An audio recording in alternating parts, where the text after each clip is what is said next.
Hello, beautiful souls. How was your weekend? I am back from my trip north of here. It was a wonderful trip. And tapping into the cards to see what's going on. I'd love to hear from you. So let me know how your weekend was. We have, I was drawn to Kuan Oracle. And then I have some crystal information. I did go to a crystal show over the weekend and I'm feeling this strong energy pull from the crystals. So yeah, I'm very, very excited to see what that has to offer, and then we'll round it off with Light Seers Tarot.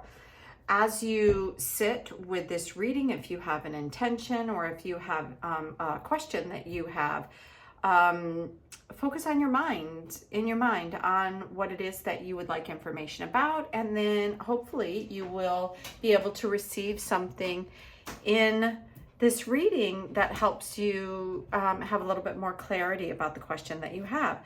So let's go to the Kuan and ask, like, what is the highest wisdom and guidance that we can receive for this day here? I'm going to move this out. This feels like I have a little bit more space here. All right, Kuan Yin. What do we most need to know here on this day? This is a really big deck of cards. Again, this is Alana Fairchild. She has a really diverse deck of cards by a lot of amazing energy. Okay, that looks like our energy. Oh, look at that. I don't know that this has come out in a really, really long time. So the card here is number 14. I'm going to show this to you a little bit. Look how beautiful. It's Immortal Treasures. I've had this deck for several years, and I'm sure it had to have come out, but it really, I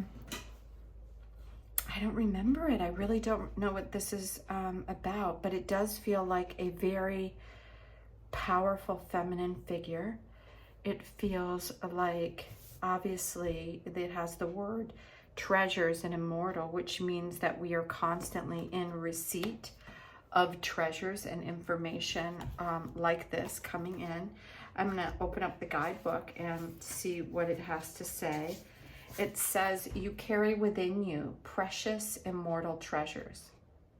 They exist beyond life and death, belonging to the celestial, heavenly realms of the divine presence within each one of us.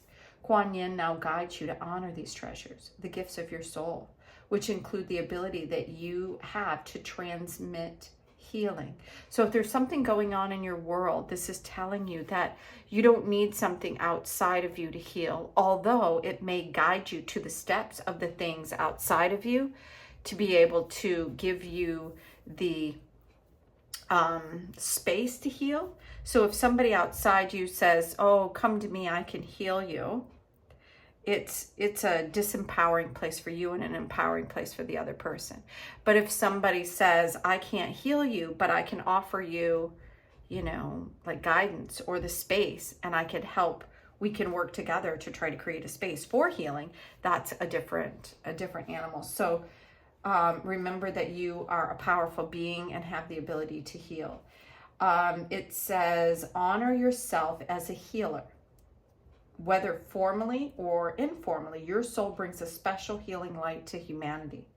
You have divine support in your role as a healer in whatever way, usual or highly unusual, that is unfolding for you right now. So that's back to what I was talking about. You don't heal, but you have the ability to hold space for healing to occur and to help somebody heal whatever it is they're going through by giving them, it's almost like you create the container or the vessel and they come into your space. It's like you are being guided to each other to help the other, to help heal.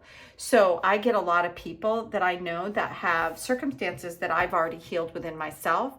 And then I resonate already healed from that. And people can come to me because I hold the space for them to heal as well.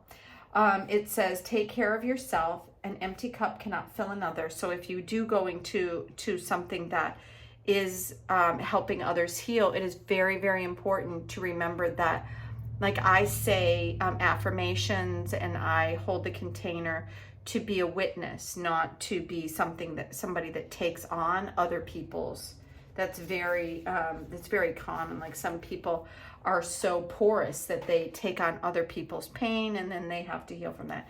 Anyway, so this is about recognizing that you have a very unique ability to heal yourself and or to help others heal through your own healing. So let's go to these beautiful crystal oracles. I think it's that one. Citrine. All right.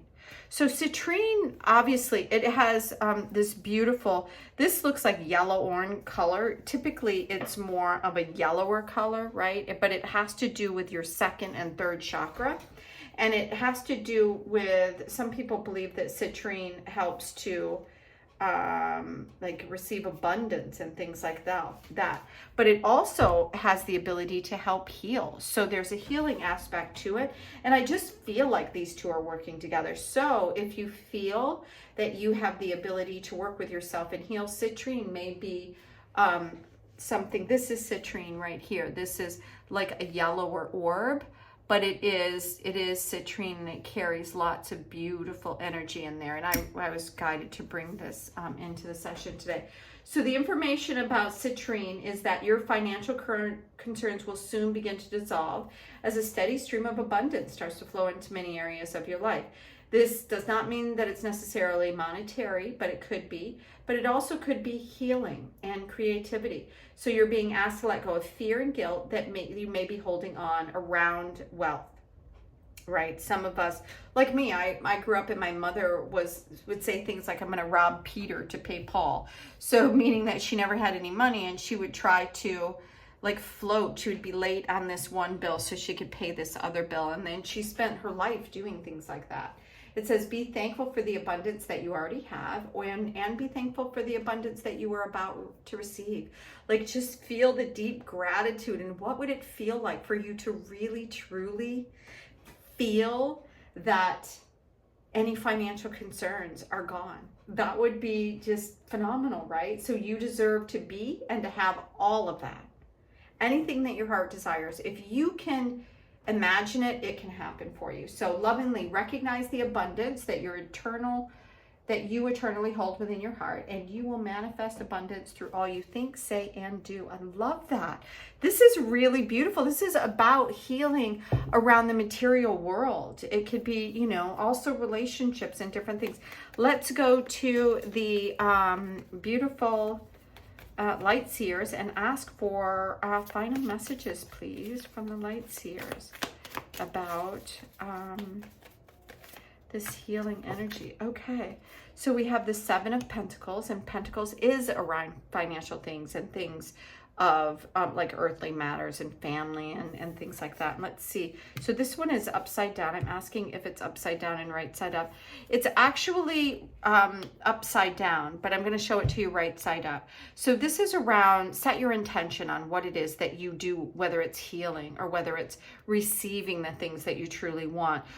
This is around choices and options. And sometimes we, dream too small. Right? We kind of limit ourselves because we don't think that we can have that, right? But we just want this. We just want to be able to pay our bills. Or we just want to be able to have enough money to pay off our mortgage. Or we just want to get out from underneath like a hospital burden or whatever it is. This is about setting the intention. So, when I was younger, we all dreamed of having a money tree. And if you think that you have enough magic that you can heal anything around resources being limited for you, and that you can have, choices on what it is that you truly want. This is about a new way of thinking or new ideas coming in or something new that you haven't experienced before, or if you have, it's coming to you in a new way. And the reason why it's upside down is I feel like there is it's asking you to look at the past, see, because when you look at it this way, it's going forward, it's crossing over, it's going into an area of new ideas.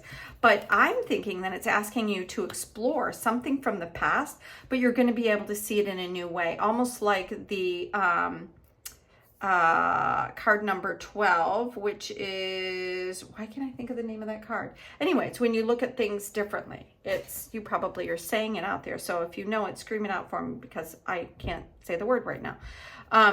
But it's about being able to see something differently, but I think it's being able to see something that you're already doing and be able to reevaluate it in a different way, and to just open up your mind to, because maybe you're already doing something that you really truly love, like me, but not making a ton of money at it. And you're like, I must be doing something wrong, right? And this is just about, you know, looking at what you're doing, and there are other choices around what you're doing. Like maybe you can do this thing in a new way and just open yourself up to it, because there's luck and healing and a lot of wealth, whether it be money or whether it be, you know, something that you thought, you know, that you were going to have to deal with for your whole life just kind of goes away, right? And lets go. And that's why I think that this is upside down and looking at the past, is because I feel like we're right now kind of clearing away some of that old karmic stuff. We're getting rid of the things that, like we thought were burdensome, and seeing them in a new light and go, oh, okay, I had that because that was a lesson. Now that I've learned that lesson, I can move forward and accept the abundance and the wealth that's coming into my world. So thank you so much for joining me here at the Art of the Oracle. My name's Virginia. Give it a thumbs up if you liked the message today, and pass it on and share it with others if you feel so called. Until tomorrow, have an amazing day. Bye now.